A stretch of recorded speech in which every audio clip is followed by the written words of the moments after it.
The Scapegoat by Richard Maples, originally published in Galaxy Science Fiction, June 1956. Narrated by Tom Trussel. Who would not have pity for a poor, helpless victim? Nobody, except another poor victim. The old guy didn't have a chance. All he could do was shield his head with limp arms and moan, while this other fellow, a young, husky 6-footer, gave him a vicious, cold-blooded beating. "Hey there!" I yelled indignantly. "Cut it out!" But the kid kept belting away, as if he were methodically working out on a 50-pound training bag. Finally, the old man sagged to the pavement.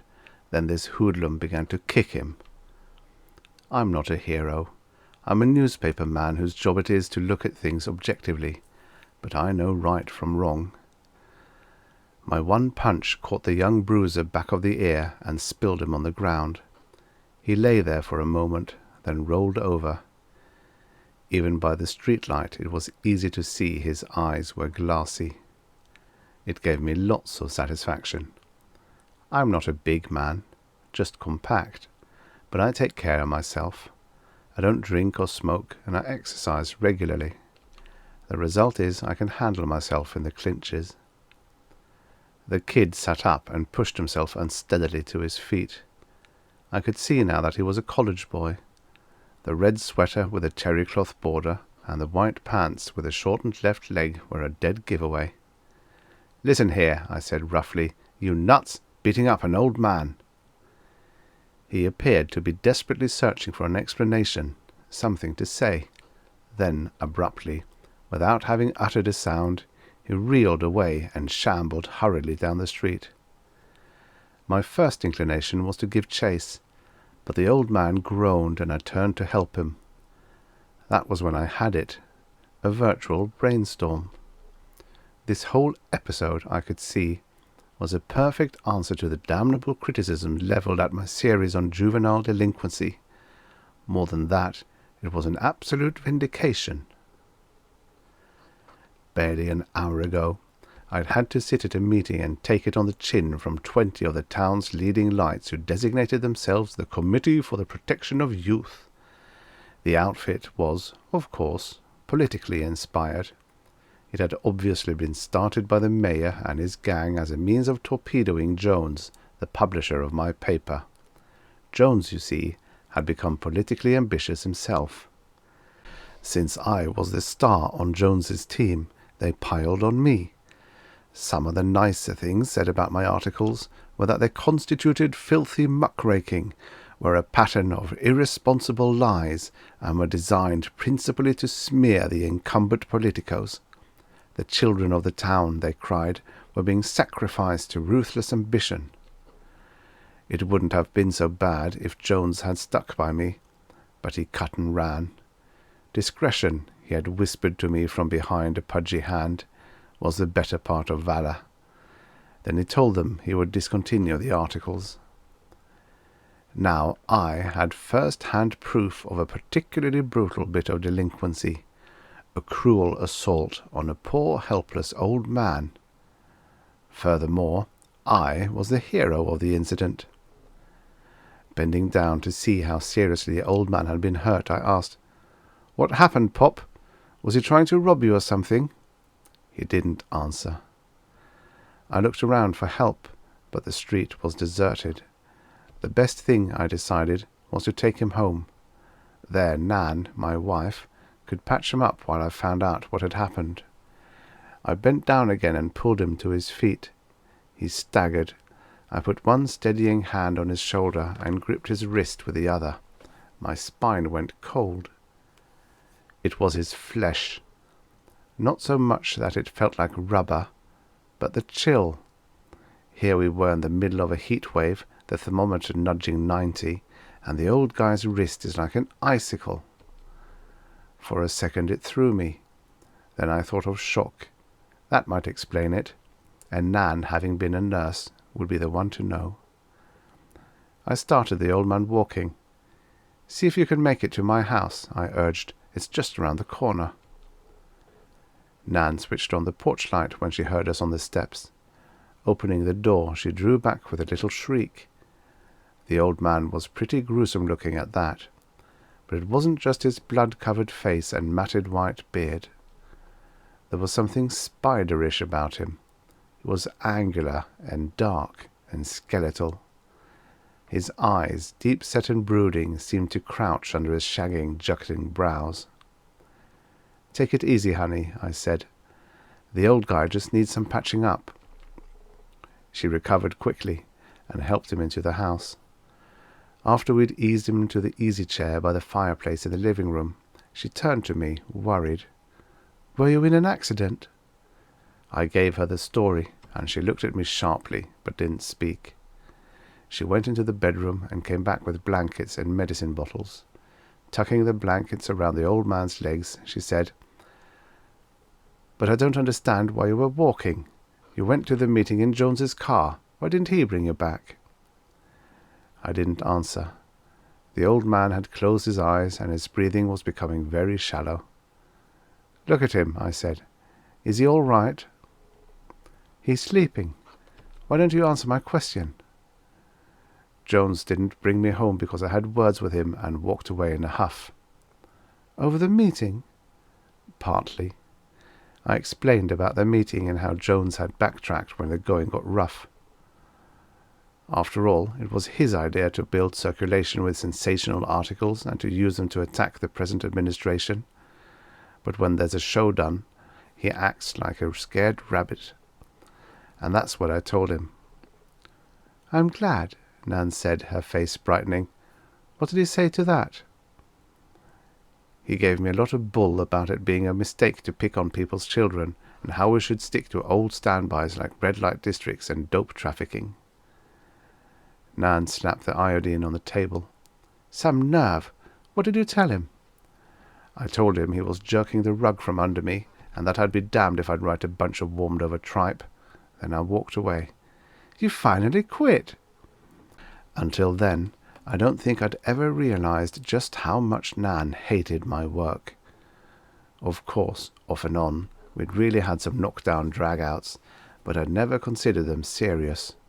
We'd often talked about my going into teaching physical ed. It had been my intention ever since college. Some day I'd actually do it. I shook my head. "No, honey, I didn't quit." "But you're going to?" I shrugged in a gesture of helplessness. How can I? An unprovoked attack against a poor old man is dynamite. It puts me in the driver's seat. I can write an article that will make every mealy-mouthed hypocrite who spoke against me tonight eat his words. The fire in her eyes died. "It's always something," she said wearily. "Year after year, you've come up with one reason or another to stay in that rotten business.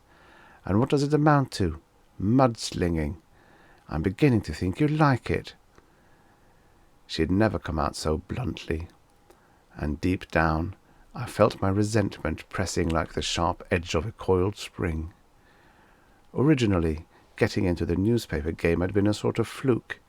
Majoring in physical ed at college, I often covered the various sports events for the campus paper. One day, a big-time scandal broke, involving gamblers and one of the teams, and I found myself in a perfect spot to do an exclusive for a city paper. My stuff was run verbatim under a byline and afterward picked up by the wire services. Later, with a trick knee help keeping me out of the war, I managed to talk myself into a job with a newspaper that had run my exposé.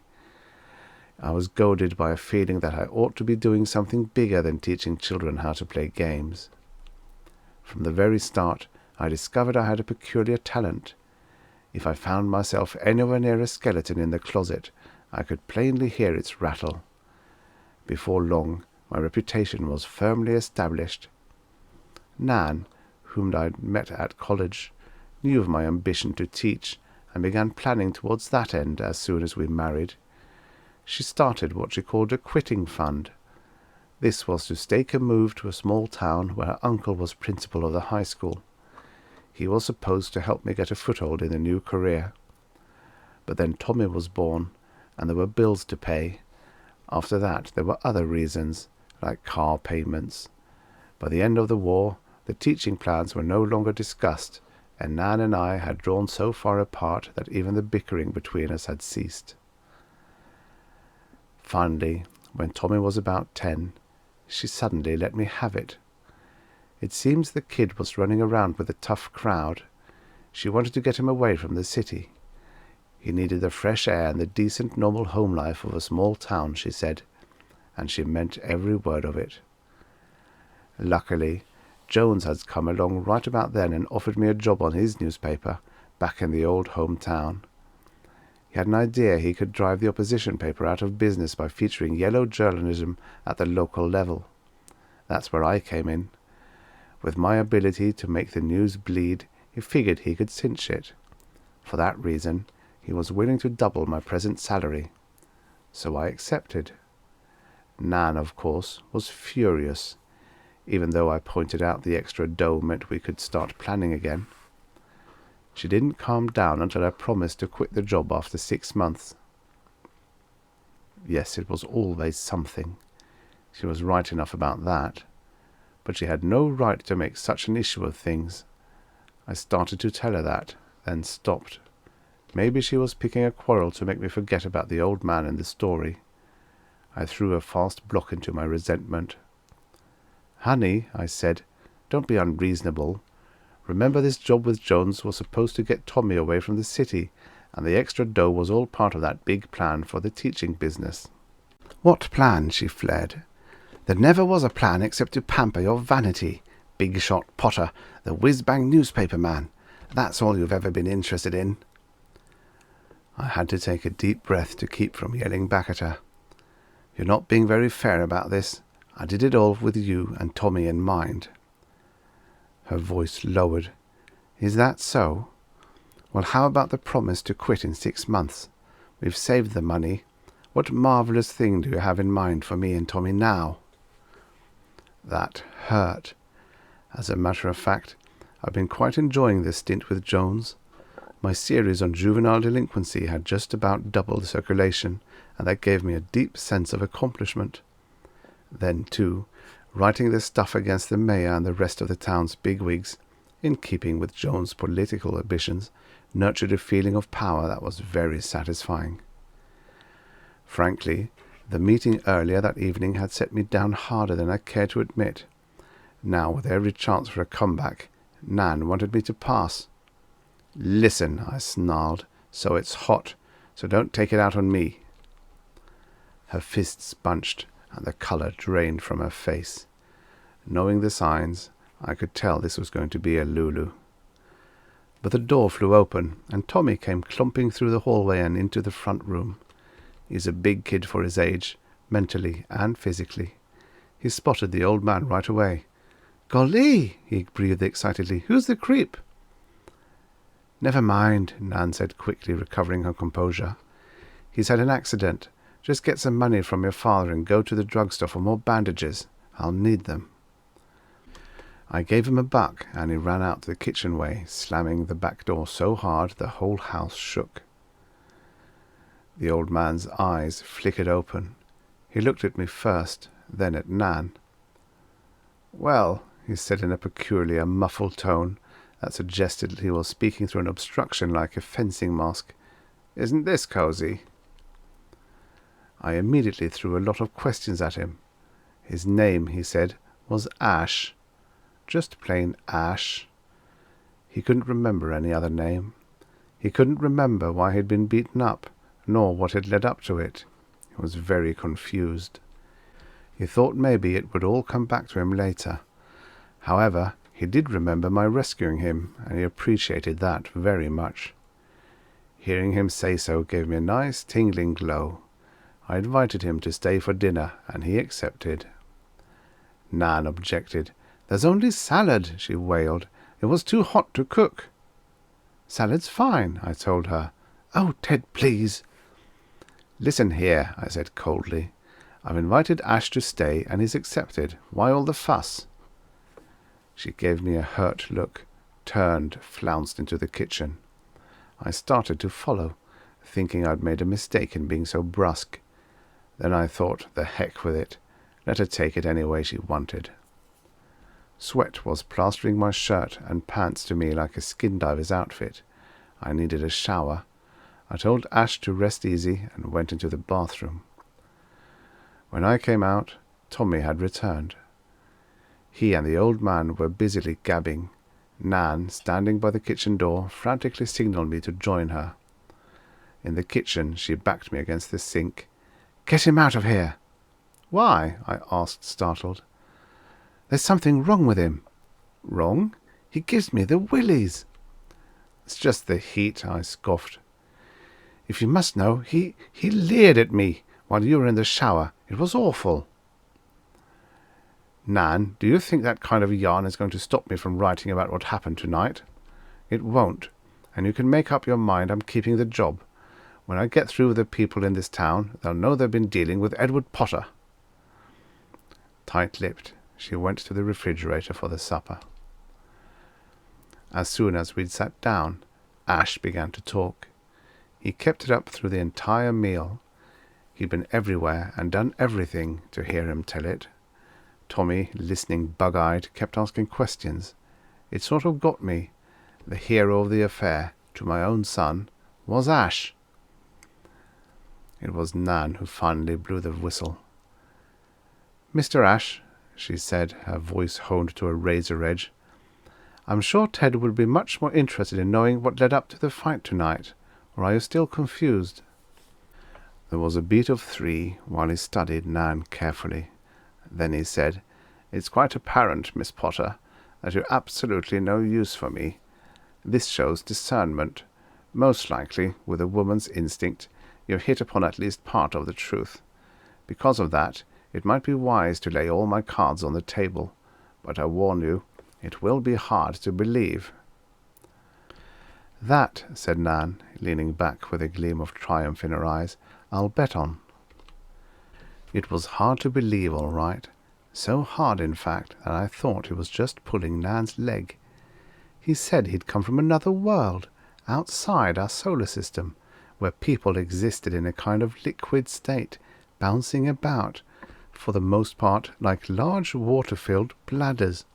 They were, however, capable of taking almost any shape their superior minds willed. They could flatten and drift about in the water, or they could inflate and rise in the air. They could even become facsimiles of other living things, taking on the shape, texture, and coloration, a capability which aided greatly in their main function of travelling as missionaries of goodness among the peoples of the galaxy. For they were perfect as angels. As he talked, Nan's face got redder and redder. Finally, when I couldn't keep from snickering, she jumped up, grabbed her empty plate, and headed for the kitchen. "Don't rush off, honey," I said innocently. She stopped at the kitchen door and glared at me. "I guess I know when I'm being kidded." "But," as Ash said in his cold, dry purr, "I'm not kidding." It seemed to me the joke had gone on far enough. "Don't tell me," I said sarcastically, "that you're a missionary to Earth." "No," he admitted. "I'm here because I was banished." "Oh, a sort of fallen angel." "Exactly." Another chill scurried along my spine. It was his tone of voice more than anything. But then, too, his eyes had a dull, black humorlessness about them. Nan returned to the table and sat down. I noticed a band of perspiration moustacheing her upper lip. Indeed, I seemed to have grown much hotter myself. Irritably, I said, "Ash, it's too damn warm for games. If you don't want to explain what's happened this evening, that's your privilege. But as you know, the story means a lot to me, and I did stick my neck out for you." He held up a gnarled hand. "One moment, my boy. Let me finish." So he finished, and the rest of the story was even nuttier. He was a throwback, he said with quiet pride. The perfection which had taken his people countless years to attain was wiped out the moment he came into being. They tried to reform him, but there was something fundamental about his evil, as if it were an essence. As a last resort, they'd put him into one of the wonderful machines and thrown the switch. At that agonizing instant, he'd imagined himself to be water scraping over the edge of a sharp rock. Then he'd come to, drifting through space. And much later, he'd touched Earth. Once landed, he'd taken on many shapes through the years, mainly, however, of people who'd died. Even as he talked, I was carefully sliding my chair back. If I could reach the phone in the hallway without being noticed, it would be fairly simple to get help. But he saw what I was doing and laughed. "Edward," he said, "I know you don't believe me, but stick around until I prove it." What happened next almost made me sick to my stomach. His face, which had been wrinkled as a fielder's mitt, all of a sudden took on the appearance of a disturbed reflection in a pool of water. His flesh began to writhe like a tangled mass of earthworms. 30 seconds after it began, he'd sloughed off 30 years. Even his beard, which had been as white as shower-room tiling, became a fierce dead black. I heard Tommy pipe, "Golly!" and Nan sigh, only it sounded more like a groan. I shook away the dazed feeling, and it was immediately replaced by a great excitement. "Listen here," I said hoarsely. "This story will set the whole country on its ear, with my byline on it." "Oh, Ted," Nan cried, "don't let him take you in. It's a trick. It's mass hypnotism or something." "The trouble with you," I said, "is you don't even believe even what you see with your own eyes." The next day I went to see Jones. We'd decided, Ash and I, upon a course of action. The existence of Ash was to remain a secret, but I was to keep my job with the paper at all costs. When we could sit back and wait for the opportune moment to spill it, a time when we had the best angle and were positive Ash wouldn't be labelled as a hoax. Driving to the plant, I was tense enough to snap. It was not entirely from the unabated heat either. I didn't like the way Ash had acted during the latter part of the evening. Naturally, I had felt disappointment at not being able to reveal his presence. But what rankled most was the guy's colossal gall. Okay, so I'm childish, only I just don't like to have someone gobble up my share of the dessert. He'd also borrowed all the cash in the house and then demanded I draw on my bank account. I quickly discouraged that, but the topper was his forcing Nan and me to sleep on the couch while he used the bed. He said his bruises still hurt, even though they weren't visible. My mood didn't improve when Jones kept me waiting for over an hour. Surprisingly enough, he was in good spirits. As I entered the office, he indicated one of the leather chairs and said with a laugh, "Sit down, Ted. I've got some good news." My opinion of him the previous evening obviously hadn't been taken very much to heart. Sourly I told him, "As a publisher, you should know that good news is no news." The smile left his face. Then, with a visible effort, he forced it back. "You have something there, Ted. You certainly have. But point of view is important also. You see, they've arrested a gang of kids for shoplifting. One of them is Tommy, your son." I jumped up. "Arrested Tommy?" "Now wait, Ted. Don't go off all half-cocked. It's a break. Don't you see? You can cover delinquency with the lid off now. You'll be writing as a parent in the same boat with other parents." I could still hear his frantic noises after I slammed the door behind me and run the length of the corridor. At the police station, I had a distinct feeling they'd been waiting for me. I knew most of them, especially the big red-headed guy who'd beckoned me into the rear office. His name was Thompson, Detective Emmanuel Thompson. He always looked as if he wore a football uniform under his dark blue suit. My articles had roasted him plenty. He handled juvenile delinquency cases. "Well, Mr. Potter," he greeted me, smiling tightly, "we meet under unfortunate circumstances." "Can the phone his sympathy," I said. You're not the type. Just let me see my boy. He used a red and blue handkerchief to wipe the dampness from his beefy neck. I think we'd better have a little talk first. I got no talking to do. This is a lousy frame-up against me and the paper. Get my son out of here and do it fast. He put the handkerchief away, sighed, and reached for the phone. It really got me when Tommy came into the room. He'd been crying. His face was streaked, and he looked scared and forlorn. "Son," I said, finding it difficult to keep the rasp out of my voice. "If you've got a hat, put it on and let's go."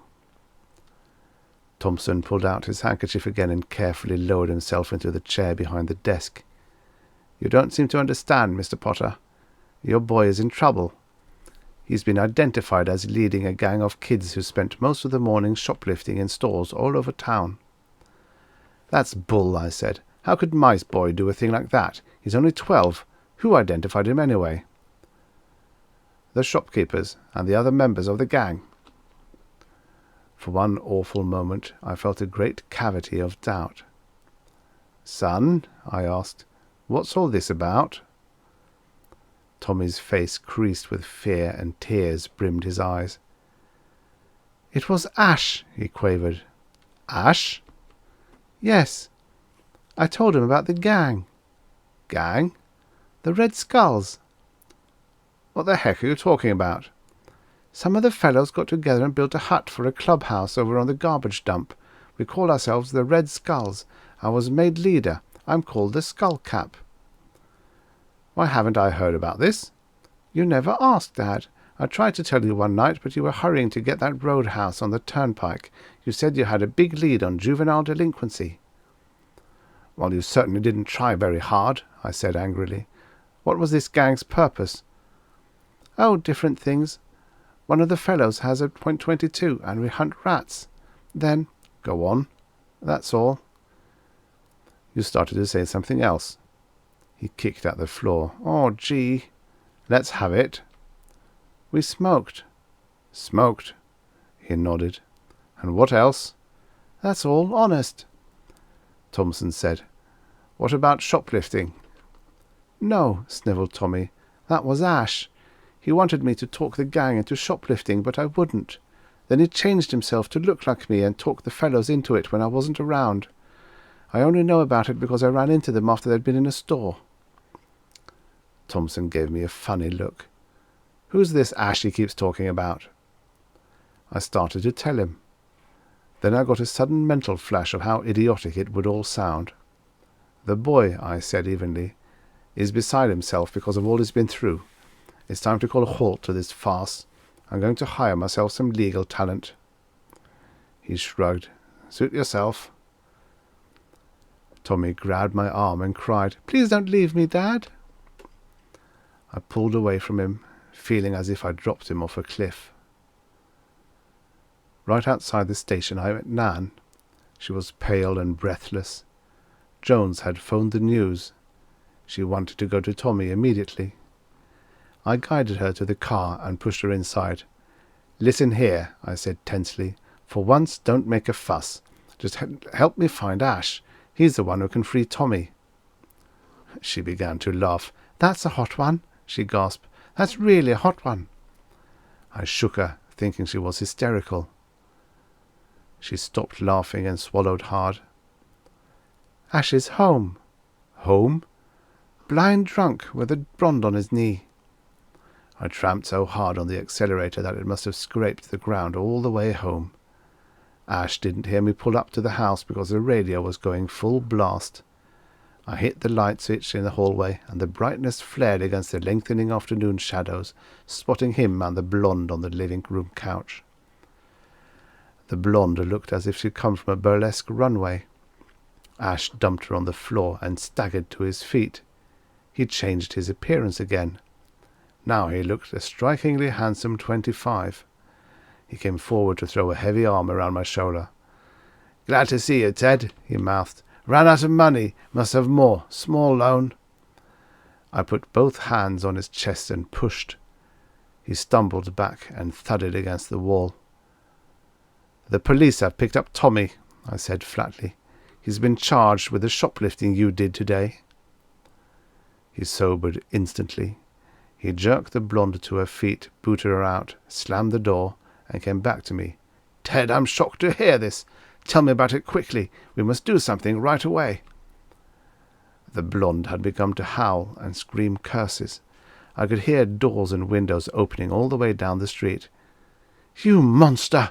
Nan spat and hurried outside. Presently the girl quieted down. "Ted," Ash whispered, "I'm ashamed of myself. Here you befriended me, and all I've done is get you and your family in trouble." He held a cupped hand over his eyes as if he were shading tears. "Can you possibly find it in your heart to forgive me?" I was moved. After all, a poor homeless alien being couldn't very well be expected to understand our manners and feelings. Yet this one did. All because he'd been touched by my friendship. "Ash," I said, feeling the warmth of goodwill, "I'm happy to hear you say that. Bygones are bygones. The important thing is springing Tommy." "Exactly," he said. "We'll go and explain everything to the police. But we'll do it in grand style. This is your big show. We must have Jones and the mayor. We must have photographers, reporters, television, radio, everything." Nan returned.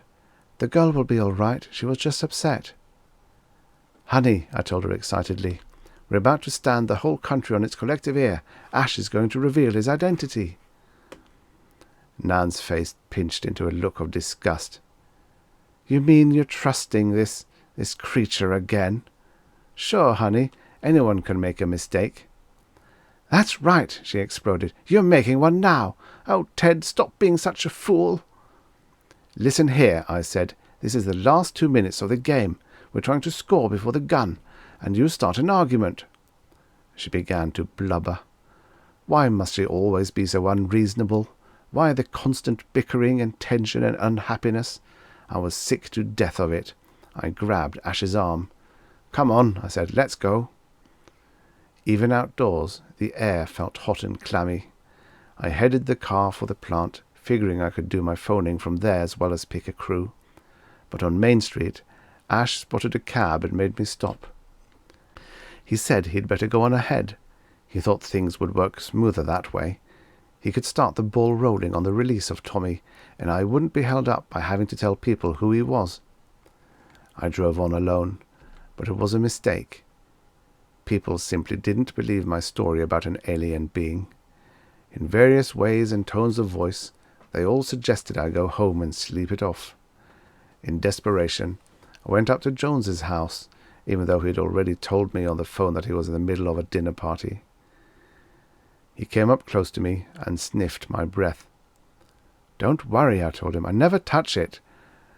But maybe I should smell yours. Anyone who turns his back on the biggest story of all time must be drunk."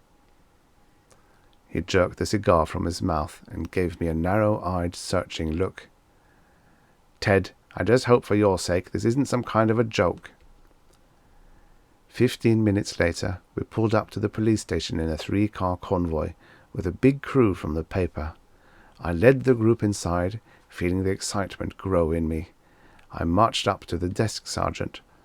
"Where is he?" The desk sergeant looked startled. "Who?" Well, he wasn't there. He just wasn't there. It was like getting tackled 2 yards from a touchdown by a tackler you hadn't realized was anywhere near. Jones pushed forward, chewing agitatedly on his cigar. "Edward, you've got some nerve pulling a stunt like this. It's an outrage." "Take it easy," I said weakly. "Something's gone wrong." "It certainly has. You must have gone insane." "Listen here, if you don't stick with me on this, I'm all through with the paper." "That suits me fine." I watched him leave, trailing cigar smoke. The others followed. My face burned and sweat trickled down my back and along my sides. I wanted to hit out at something. A hand gripped my elbow. It was Sergeant Thompson. "Mr. Potter, you shouldn't let this get you down. People's kids get in scrapes all the time. Tomorrow you'll have a talk with the judge and everything will turn out okay." I jerked my elbow away. "In other words, you think I'm batty too." "No," he said, gripping my elbow again and starting me toward the door. "It's been hot, and you just need some rest." "Thompson," I said, dragging myself to a halt, "I know it sounds nuts, but this Ash character really exists. Help me find him and you can cut yourself a slice. It'll be big time." The grip on my elbow increased. "Go home, Mr. Potter, and get a good night's sleep." "But it's on the level, Thompson. Jones and I busted up. I'm playing on your team now." His face got all flushed. "My job isn't a game and I don't belong to any team. Get wise, will you? Stay in your own backyard for once. It could stand a lot of weeding." He pushed me out the door then, so hard I almost fell. Standing there, feeling the heat press in on me, I tried to dope out the next move. My car was still at Jones's place, so I'd need a cab. I turned toward the drugstore at the end of the block where I could phone. Walking along, I recalled Ash had taken a cab earlier in the evening. If I could talk to the driver, I might get a lead on his whereabouts. I walked faster. I thought of Thompson and his remark about the backyard. And the weeds. Again, for the third time, a chill travelled the length of my spine. I began to run. I ran past the drugstore and all the way home. They were both in the bedroom. Nan stood in the far corner with her back against the wall. Her shoulders were scratched and her lip cut. She held a heavy bookend poised to strike at Ash, who was in front of her, moving stealthily forward. The moment I spun him around, I froze in amazement. I couldn't recognize him. Then, all at once, I realized I was looking at the spitting image of myself. He broke from my grasp and darted to the window. Before I could follow, Nan had dropped the bookend and flung herself into my arms. "Oh, Ted," she sobbed, "I knew it wasn't you." I kissed her and gently disengaged her arms. "I've got to get Ash," I said. When I vaulted through the window and circled the house, I spotted him rushing down the street. I caught him around the corner at the same spot where I'd first seen him. I slugged him. Yet I knew it was useless the instant the blow landed. He felt just like sponge rubber, but I kept hitting him. I didn't bother listening to his cries, and I didn't give a damn that he'd changed himself back to an old man. The blow on the back of my neck was so sudden I didn't feel it. The only sensation was unbalance, as if I was walking uphill. Then I was slapped with the sidewalk. Looking up, I could see he was young, clean-cut, and well-built. His long, horsey face was furious. "You crazy?" he yelled. "Beating up an old man?" I searched desperately for an explanation, something to say. Then abruptly, without having uttered a sound, I reeled away and shambled hurriedly down the street, home to Nan.